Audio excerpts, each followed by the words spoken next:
ব্রাহ্মণবাড়িয়া ৩ সংসদীয় আসনের সীমানা পরিবর্তনের প্রতিবাদে ঢাকা সিলেট মহাসড়ক অবরোধ করে বিক্ষোভ করছেন স্থানীয়রা। এ বিষয়ে আরো জানবো, সহকর্মী মহিউদ্দিন মিশু সেখানে রয়েছেন। মিশু, বিক্ষোভকারীরা কি বলছেন, তাদের দাবির বিষয়ে কিছু জানা গেল কিনা, কি শুনছেন আপনি?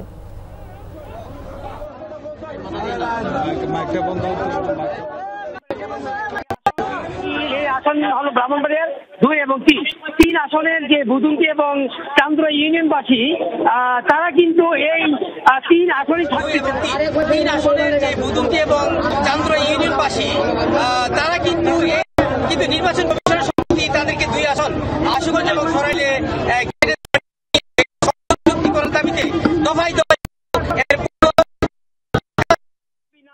পর্যন্ত এই ধরনের অবরোধ অব্যাহত থাকবে এবং এই অবরোধের কারণে কিন্তু প্রায় 20 থেকে 25 কিলোমিটার কিন্তু এই ব্রাহ্মণবাড়িয়ার যে বিজয়নগরের চান্দুরা, এই চান্দুরার এই ঢাকা সিলেট মহাসড়কে কিন্তু যানজট সৃষ্টি আছে। সেখানে বিভিন্ন যানবাহন কিন্তু ভোগান্তি পাচ্ছে।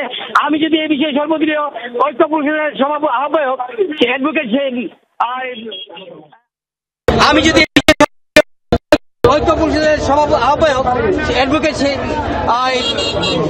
ইমাম হোসেনকে জানতে চাই, আজকে আপনাদের দাবিটা কি একটু কাইন্ডলি জানাবেন। শুনছিলাম, আমরা ব্রাহ্মণবাড়িয়া ছিলাম। ধন্যবাদ আপনাকে মিশু।